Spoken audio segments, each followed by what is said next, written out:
Terima kasih Prof. Ahmad Fauzi. Ya, baik. Ini ada sudah banyak nih pertanyaan. Ya, Banyak. banyak. Ini saya tampilkan ya. Silakan, silakan.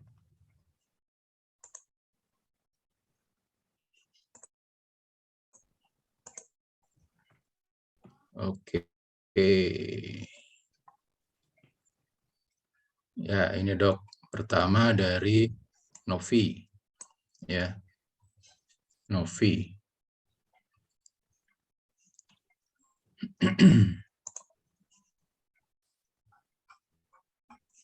Sebentar.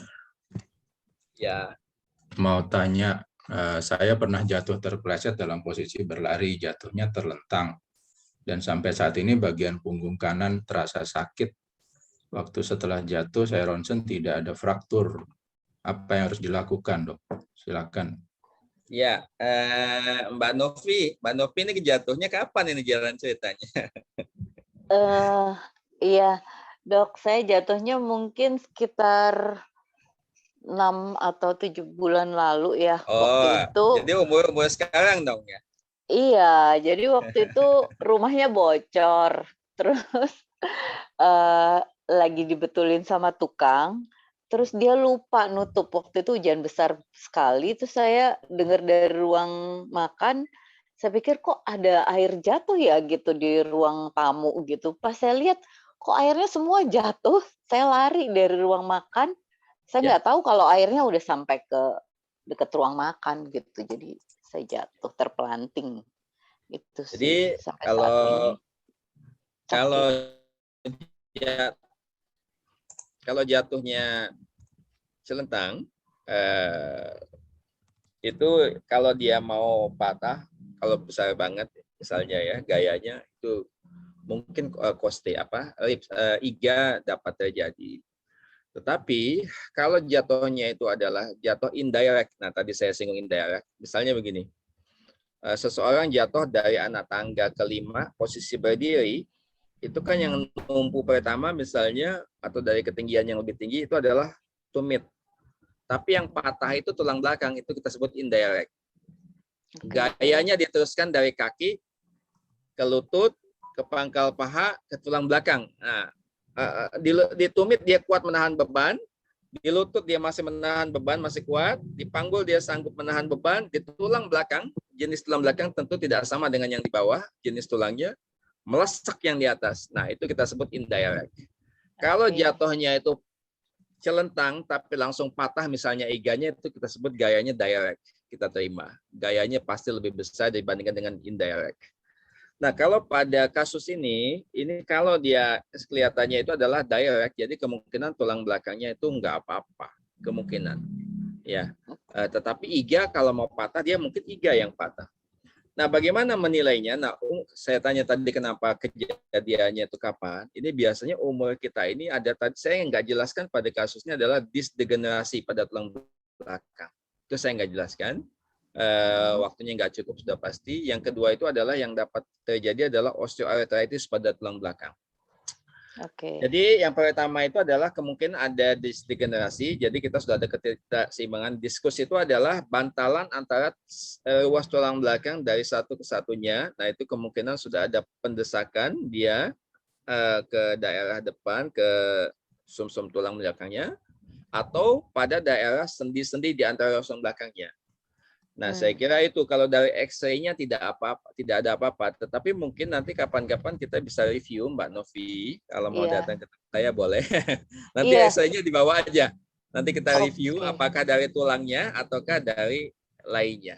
Mungkin itu. Tapi sementara kalau sakit boleh pakai apa saja, boleh pakai salon pastel atau boleh Panadol dan lain-lain. Nah, tetapi sedikit lagi Mbak Novi, itu juga mungkin karena umuran segini, saya sarankan minum kalsium sudah dimulai. Kalsium D itu boleh ya, Dok? Boleh. Boleh dong. Oke. Iya. Saya kalau boleh langsung saya mau konsul juga gitu. Jadi praktek Prof itu kapan gitu? Boleh saya tahu? Kalau di RSCM Kencana tuh saya biasanya tuh saya fokus di RSCM Kencana itu hari Rabu. Datang Rabu. aja alumni Budut. Iya, Atau udah kalau mau di biasa ke tempat Keramat juga Ika. boleh, Keramat saya suka datang, tapi nanti WA saya dulu kalau di Keramat atau di Pelni saya relatif jarang, tapi kalau di Cipto hampir selalu saya ada. Nanti Oh, janjian boleh. Siap. Terima kasih, Prof. Saya nanti boleh minta nomor WA-nya ya, Dok. Boleh. Ada sama Mbak Alen. Oke. Saya Baik. tendon saya pernah putus juga sih, Dok. Waduh. Waktu itu emang basket, terus saya tabrakan sama anak 92 sih. Gitu. Jadi tapi saya nggak operasi. Pada waktu itu disuruh operasi, saya kayaknya nggak mau gitu. Jadi saya di terapi aja. Terus sama pakai arm sling ya, sama disuntik. Oke. Nanti kita review sekalian. Ya, siap. Ya, terima kasih, Dok. Assalamualaikum. Sama-sama Mbak Novi. Terima kasih Dr. Fauzi. Yang berikutnya dari Erda Hatmaka. Saya memakai pen karena patah tulang kaki saya. Apa resikonya jika pennya tidak diambil? Walaupun sampai saat itu pen itu tidak mempengaruhi aktivitas kaki, cuma tidak bisa lari. Ya. Nah, apa efeknya jika pen itu tidak diambil? Silakan, Dok. Ini itu. Iya, itu begini. Kalau di tungkai bawah, alat gerak bawah dari paha ke kaki, itu memang kita rekomendasinya di ini.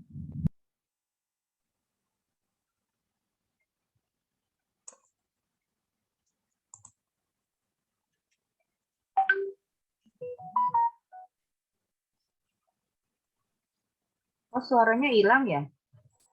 Iya. Jadi maaf tadi saya matikan sebentar. Baik. Jadi kalau tungkai bawah, ekstremitas bawah, alat gerak bawah dari panggul jadi paha ke kaki, biasanya kita rekomendasikan diangkat. Kenapa? Yang pertama tentu bergantung kepada jenis pen, tetapi kalau dia pennya itu berupa plate itu biasanya adanya di samping tulang. Nah, itu tulang yang beban yang ada plate-nya itu dia dibagi dua gayanya. Kalau kita belajar fisika dulu, satu dilewatkan gayanya itu ke plate, satu dilewatkan ke tulang. Nah, tadi saya udah bilang kalau dia itu kurang pembebanan, maka dia relatif osteoporosis, relatif tipis. Jadi kalau misalnya di saran saya itu diangkat saja.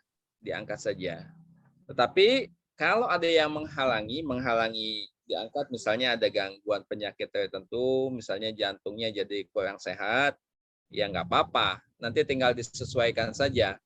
Tetapi bahwa direkomendasikan secara akademik itu untuk tungkai atau tulang kering biasanya dianjurkan dicabut. Demikian. Secara metalnya itu penelitian kita di RSCM memang sampai belasan tahun. Zaman dulu mereka pakai medical stainless steel.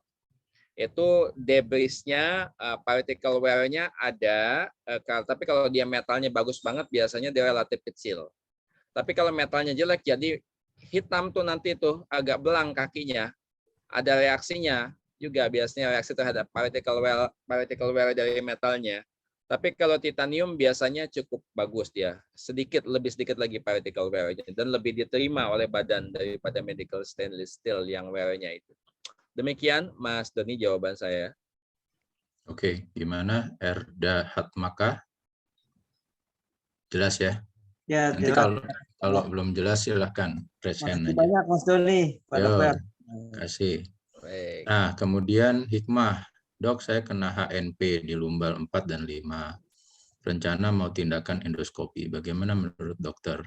Tapi kenapa dengkul saya yang kiri sekarang sakit kalau tekuk sehingga nggak bisa jongkok dan duduk di bawah?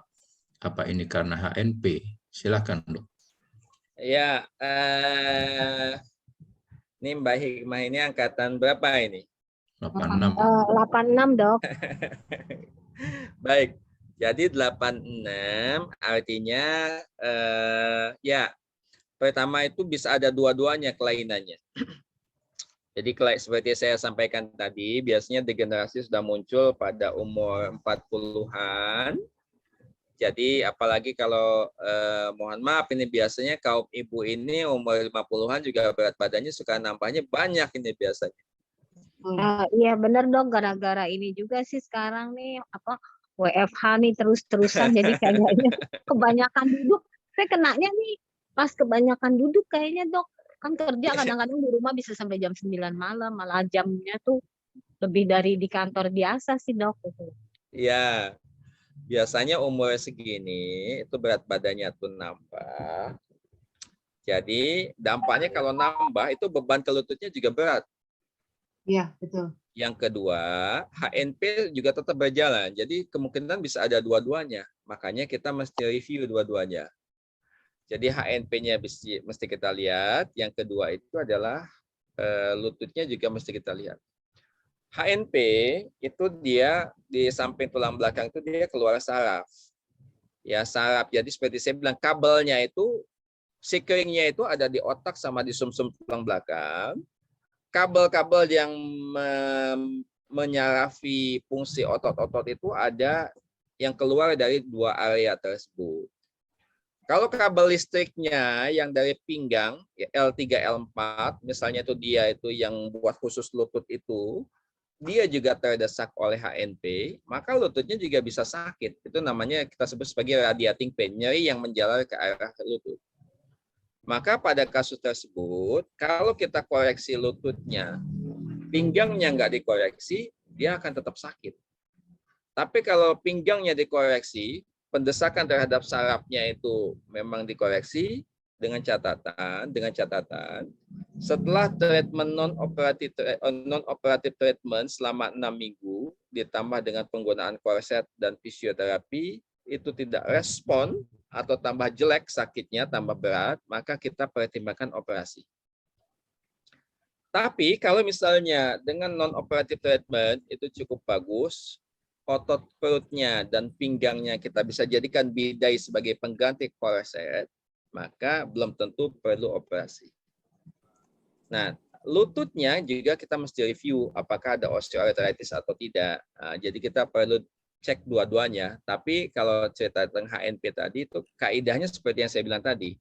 Jadi banyak modalitas atau tata cara treatmentnya, pengobatannya. Kalau misalnya non-operatif treatment yang lebih ringan dulu bisa cukup bagus, cukup itu. Kalau misalnya enggak, kita bisa suntik, bisa kita remove dengan endoskopi, disektomi, atau kalau perlu kita juga suntik stem cell supaya segar lagi.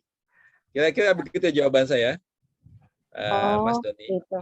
Iya dok, ini saya sebenarnya udah melakukan, saya kan kenanya dari kira-kira bulan Oktober. Saya udah fisioterapi sambil minum obat gitu ya. Terus sempat enakan, terus ya sakit lagi, terus makanya akhirnya saya terakhir ke klinik nyeri, terus baru saya berobat sama dokter saraf. Nah itu dia pasti, karena saya udah MRI juga sih. Nah itu memang dianjurkan untuk di endoskopi. Cuman saya terus terang aja sih agak takut juga sih dok, itu efeknya apa ya dok ya? Ya, kalau biasanya kalau ya kita cerita efek yang jelek dulu ya. Kalau yang bagus biasanya kita nggak ceritakan. Yang jelek itu ya kalau nomor satu dia nggak sembuh, recurrent sembuh lagi, atau misalnya sarafnya kesenggol, ya bisa aja itu ada gangguan fungsi sementara ya. Fungsi sementara. Tapi kalau dia metodenya itu adalah mikrodisektomi, itu minimal invasif bahasanya. Itu sayatannya kecil sekali. Itu seperti pakai loop, biasanya aman. Efek jeleknya itu relatif sedikit kalau dengan mikrodisektomi ya. Tapi kemungkinan kambuhnya tetap masih ada. Kira-kira begitulah. Nah, oleh karena itu memang kita yang penting itu adalah memastikan bahwa itu sebagai penyebabnya. Jangan sampai nanti kita treatment atau misalnya dengan perlu pembedahan, tapi karena bukan itu sebagai penyebab nyeri, jadi akan muncul kembali nyerinya. Kira-kira begitu. Baik, Mah. Iya, makasih ya dok. Sama-sama. Oke, ya baik. Kita lanjut ya.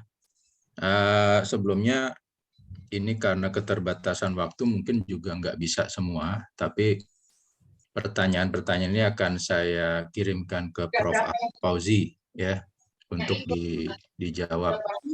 Baik, selanjutnya dari Heri Sugiarto. Heri Sugiarto ini Budut 86, domisili di Jogja. Ya, Heri, saya hanya punya kaki kiri sebagai penyangga atau berjalan plus naik kendaraan bermotor karena kaki sebelah kanan amputasi sejengkal di bawah dengkul. Yang mau saya tanyakan, kaki kiri saya sering pegal karena kalau ke kamar mandi saya kan copot kaki palsu. Ya, silakan dok. Iya, memang salah satu hal yang dapat terjadi itu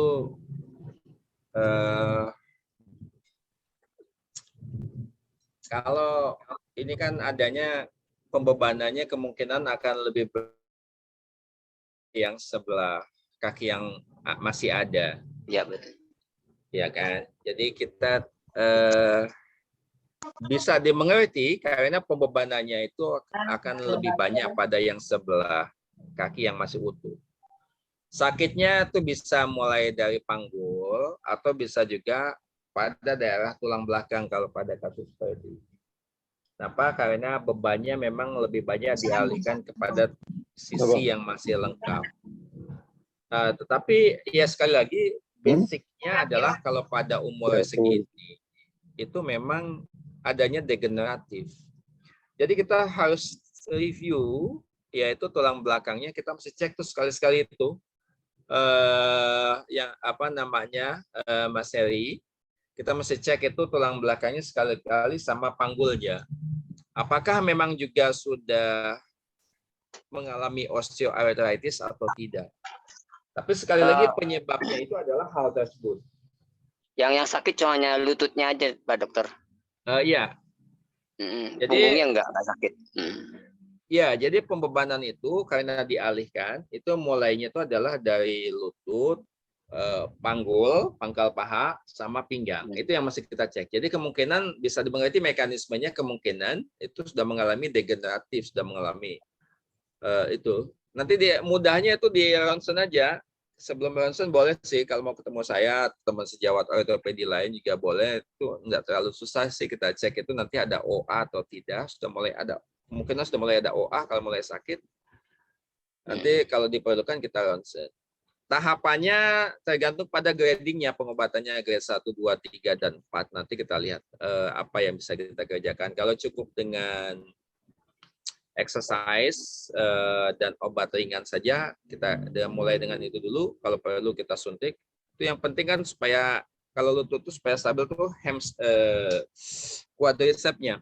Otot bagian depannya itu, bagian paha bagian depan itu dia berfungsi untuk stabilizernya terutama. Nah itu yang mesti dikuatkan untuk latihannya.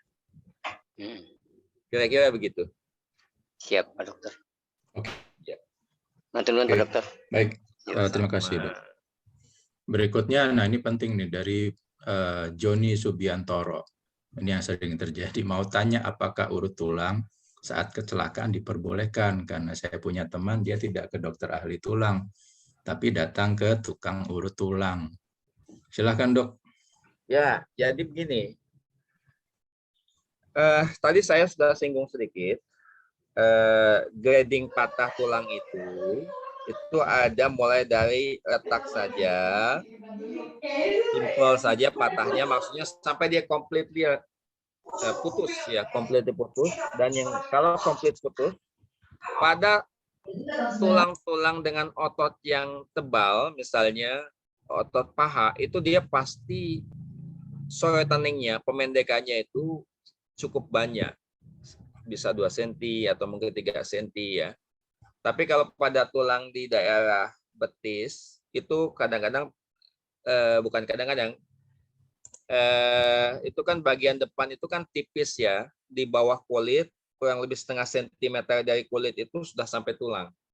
Beda dengan tulang paha depan dan belakangnya itu otot dikelilingi oleh otot yang tebal.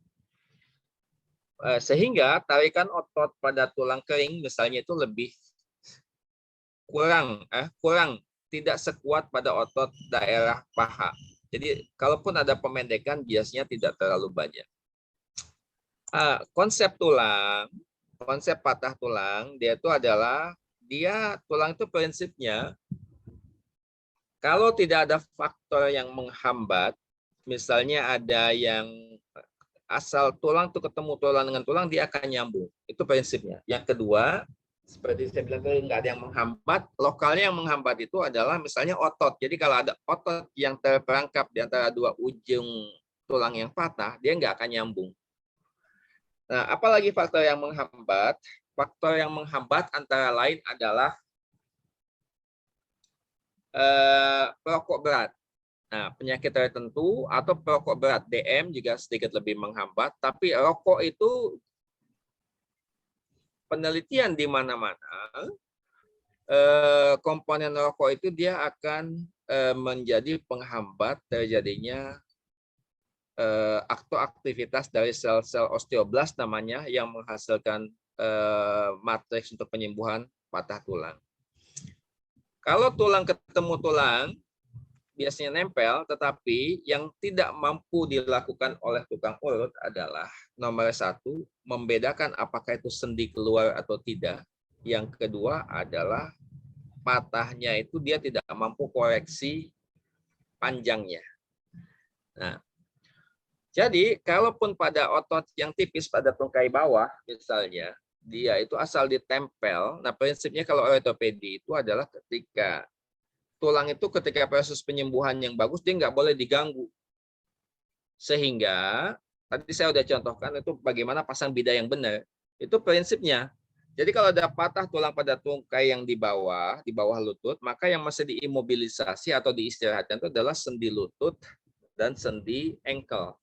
Supaya penyembuhannya tidak terganggu. Nah, kalau tukang urut, biasanya dia hanya pasang bidainya itu adalah pada daerah yang patahnya itu saja. Sehingga dia tidak adekuat, tidak cukup adekuat ya, tidak layak untuk mengimobilisasi dari patah tulangnya, sehingga dampaknya non union, tidak nyambung, atau kalaupun nyambung dia pendek sebelah atau muter. Nah, oleh karena itu, kalau ini pastikan dulu saja ke X-ray, nanti ke ortopedi. Kita nggak selalu operasi juga. Kalau nggak perlu dioperasi, biasanya sebagian, termasuk saya bagaimana supaya secara akademik itu tetap berjalan. Biasanya kalau yang di institusi pendidikan, kalau nggak perlu dioperasi, kita nggak akan operasi, cukup pasang gips saja. Misalnya. Atau kalau pada patah tulang klavikula, kita pasang arm sling saja. Atau lengan atas, kita pasang arm sling saja juga sudah cukup. Nah, jadi itu yang saya mau sampaikan. Di urut itu adalah nanti. Jadi kalau pada saat sakit pun, itu biasanya kita pun hanya reposisi, bahasanya kita kembalikan saja dengan dipasang gips, setelah dikembalikan, kemudian dipasang gips. Jadi bukan diurut itu terus-terusan. Jadi kira-kira itu konsepnya. Kalau misalnya sudah pasti patahnya itu adalah incomplete, diurut nggak apa-apa.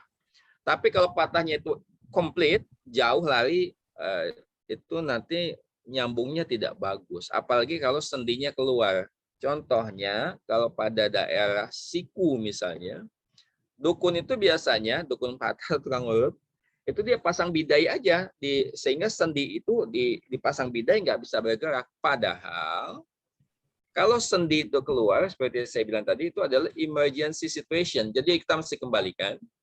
Yang kedua itu setelah kembali, nanti justru dia harus motion. Kalau enggak, dia akan cacat seumur hidup. Kira-kira itu jawaban saya, Mas Doni. Ya. Oke, nah itu jawabannya. Jadi memang ini sering terjadi ya. Jadi kalau kecelakaan terus, atau anak saya pun juga pernah tadi bergeser dislokasi itu di bahu. Ya. Ya, nah itu dia waktu itu ke tukang urut. Ya, memang di emergency gitu, digeser aja, digeser. Mungkin karena masih muda ya. Jadi, oke, next Ria Munte. Ini sengaja Melia Marisa saya gabungkan di sini karena ada hubungannya. Ya, ini mengenai vitamin kalsium, ya, dan juga susu kalsium. Apa ada pengaruh di usia 50 tahun? Kebanyakan minum vitamin kalsium 500 mg dari mulai usia 30 tahun. Kalau Ria itu ada riwayat geser tulang panggul akibat salah posisi saat bermain tenis lapangan. Kemudian kejadian 3 kali terulang selama 5 tahun. Nah, nanti tolong rangkaikan juga Melia Marisa. Dia bertanya, kalsiumnya dalam bentuk susu kalsium apakah bagus, Dok? Atau bentuk asupan kalsium seperti apa yang paling bagus serapannya? Melia masih usia 41. Silakan, Dok. Jadi kalau kalsium itu diserapnya kurang bagus. Jadi kalaupun kita minum 1000 mg itu yang diserap di badan itu lebih banyak dibuangnya daripada yang diserap, maksud saya. Oke. Sedikit itu yang diserap di badan. Oleh karena itu memang data empirisnya itu adalah dianjurkan itu setidaknya 1000 mg. Kalau enggak banyak yang dibuang ya. Berapa Karena persen, kurang bagus di absorpsinya. Ya kurang lebih itu sekitar hanya 20-30% saja yang diabsorpsi. Oke. Dia rendah sekali. Yang kedua, kalau pasti di dalam susu yang biasa, kalau bukan dia susu kalsium atau kalsium yang dibuat dalam bentuk susu, itu pasti kalsiumnya jauh lebih rendah, pasti. Ya, jadi kalau yang sudah dikompak itu dalam bentuk tablet, biasanya dia memang kalsiumnya itu akan tinggi, ya biasanya 800 mg, atau kalau kalap itu yang lebih murah itu adalah 500 mg, ya. Oleh karena itu, seperti saya bilang tadi, kalau pada kaum wanita itu faktornya bahasanya homeostasis, jadi yang mengaturnya itu banyak. Salah satunya itu adalah estrogen. Nah, itu usia dekat-dekat 50 itu hampir pasti akan turun estrogennya. Jadi penurunan deposit kalsium itu akan semakin sangat tajam. Ya, bahkan deposit kalsium yang ada itu diresorpsi ke dalam aliran darah. Supaya apa? Supaya kadar ion kalsium di dalam darah, karena itu yang mengatur semua regulasi sel, apapun fungsinya, itu yang ada kalsium di dalam cairan atau di dalam sel. Nah, ini bagaimana supaya cukup? Cukup itu kalau cadangan kalsiumnya dipakai. Nah, oleh karena itu, maka kita mesti menambah memang kebutuhan kalsiumnya, ya, setelah umur 30 tahun. Bahkan nanti sampai usia kita wafat, ya, itu kita perlu, terutama kaum wanita.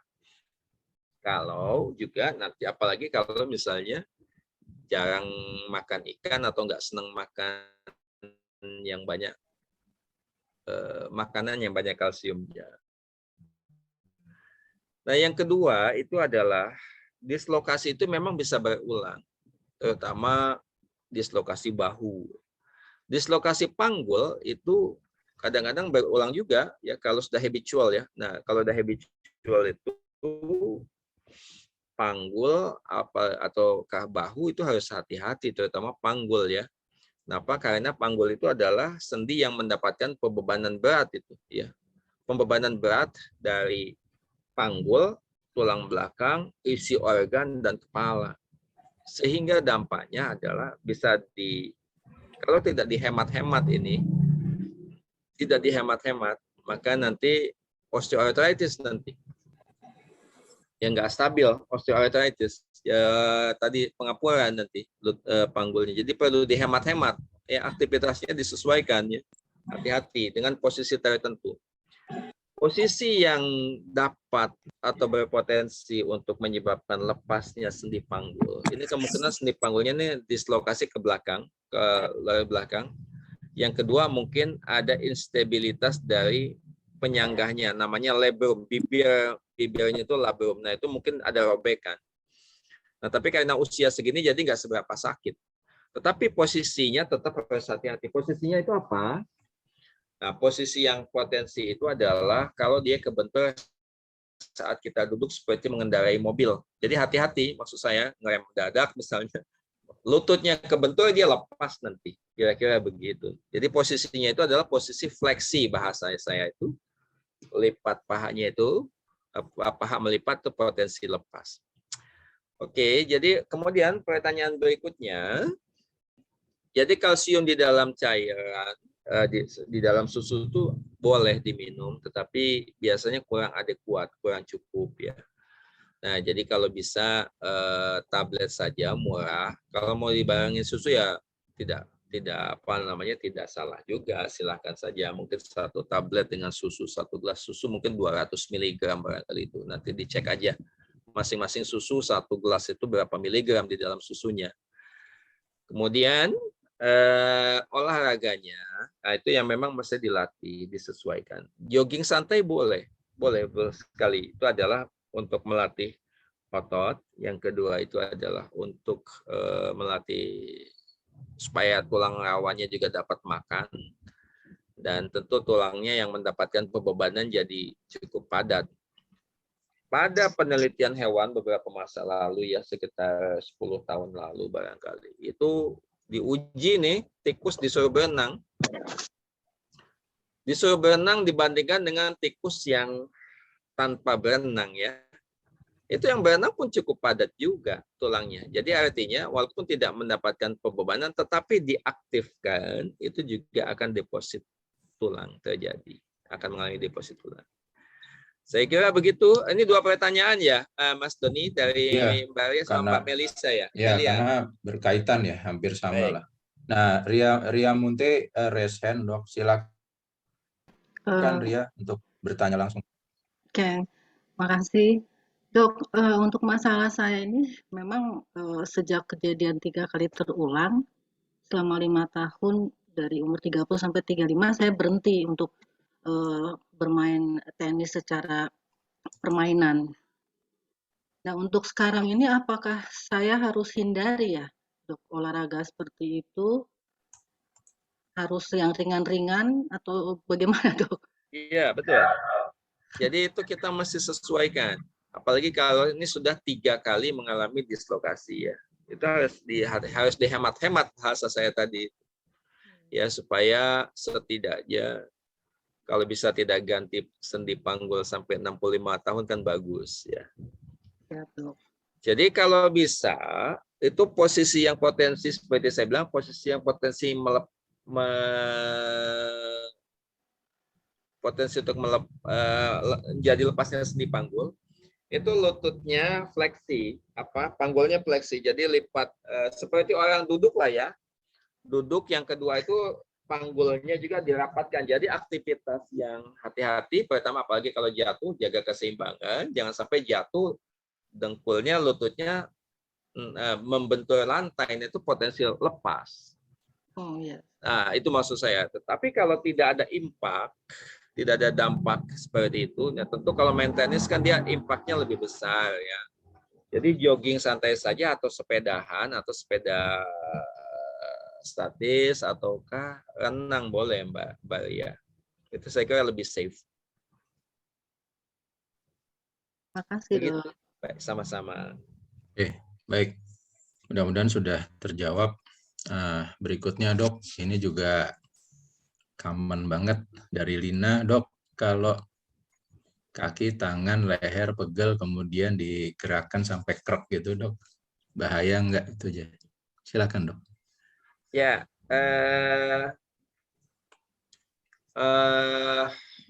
kalau tulangnya sehat enggak bahaya.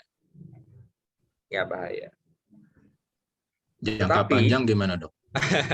Ini tetapi ada tetapinya. Kalau tulangnya osteoporosis, kita mesti hati-hati. Saya sampaikan tadi, kalau tulangnya kita mau ngecek osteoporosis atau tidak, tadi saya lewatin ya, saya lewati sengaja. Itu kita cek BMD namanya, bone mineral density. Itu dicek, saya enggak tahu ya apakah itu BPJS itu bisa terima atau tidak, tapi kayaknya sih sampai saat ini belum ya.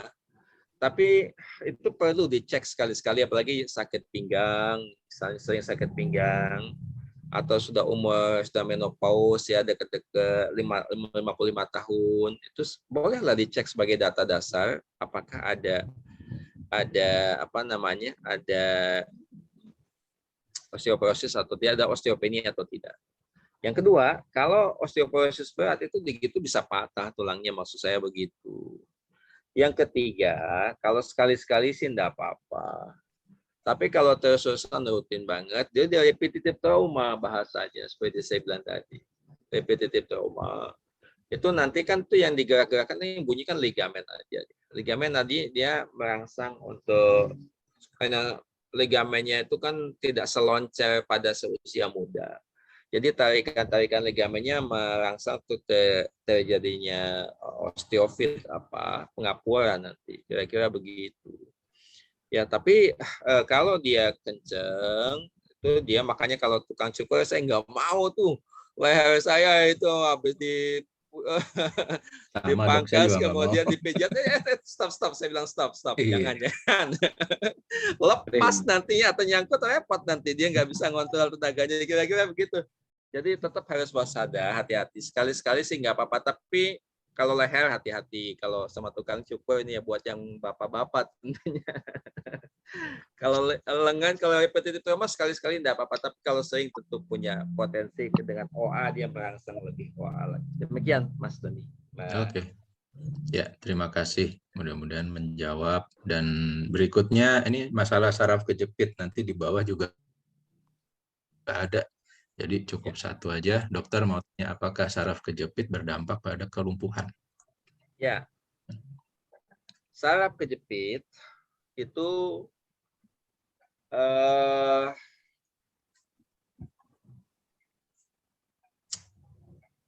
jadi saraf kejepit itu mulai dari ringan, biasanya nyeri yang ringan, maksud saya, sampai kepada nyeri yang berat. Nyeri yang berat itu kita sebut sebagai kanal stenosis bahasanya. Desakan saja itu mungkin ringan, pegel atau menjalar, tapi kalau kanal stenosis sampai kanal stenosis misalnya, itu dia semakin dipakai atau dipakai beberapa saat saja tuh sakit banget. Karena aliran darahnya sudah terjepit oleh penjepitnya. Jadi mungkin 100 meter sudah harus istirahat karena sakitnya. Atau kalau umumnya begitu ya, istirahat, nanti udah lapang aliran darahnya ke saraf, mendingan lagi. Biasanya sih nggak sampai lumpuh, tapi nyerinya tuh yang nggak tertahankan. Nah, nyeri yang tidak tertahankan, ya tentu akan mengganggu aktivitas keseharian. Jadi, derajat nyeri itu kalau udah sering kita dengar dari 0 sampai 10 ya, itu kira-kira sedang itu udah mulai mengganggu, itu sekitar 4 sampai 5. Kalau 7 ke atas tuh severe, itu nggak ngapa-ngapain aja sakit. Kalau pun ada dicetuskan, itu biasanya ringan. Jadi kalau sudah mengganggu dengan aktivitas, itu sebaiknya dikasih obat-obatan dulu, fisioterapi. Kalau nggak respon, memang mesti diobat, sampai surgical intervention itu dipertimbangkan.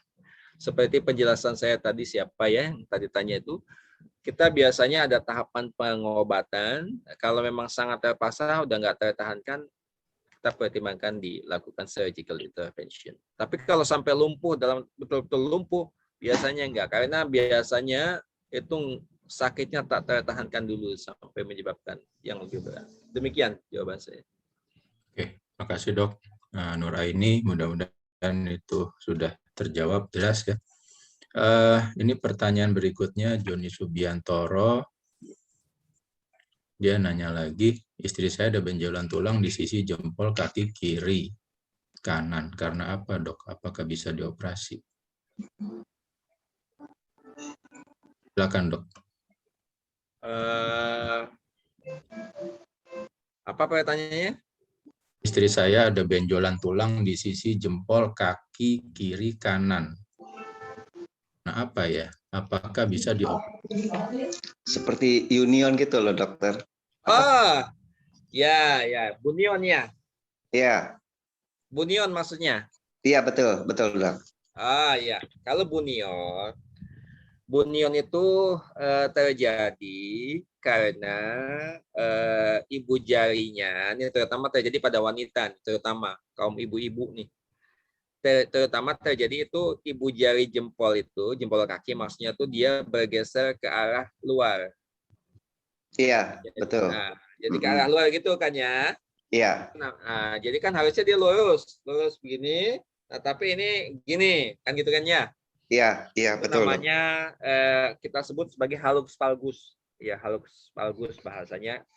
Nyerinya itu karena radang pada pembungkus sendinya itu. Itu kita sebut sebagai bunion. Nah, jadi biasanya kalau sudah mengganggu aktivitas, bunionnya itu kita angkat, hallux valgusnya yang bikin X tadi, itu jempolnya keluar itu kita koreksi biar dilempengkan. Diluruskan, dikoreksi. Itu jadi nampak bagus juga nanti. Jadi selain kepada bunionnya kita harapkan hilang, yang kedua dikoreksi, nanti bisa secara kosmetiknya juga tampak lebih bagus. Jadi kalau seandainya masih sudah mengganggu sekali, itu bagusnya memang dikoreksi aja, Bang Joni. Oh iya dok. Dikoreksi aja. Koreksinya insya Allah sih nggak terlalu susah. Kalau di siapa saja biasanya sih boleh orthopedic surgeon. Kalau mau di RSM juga bisa. Kita juga ada divisi foot and ankle. Nanti bisa insya Allah bisa dikoreksi. Insya Allah bagus hasilnya. Kalau pakai sepatu, apakah yang depannya itu harus yang lebar aja? Gitu. Iya betul. Kalau sempit justru nanti dia tambah X lagi nih. Oh.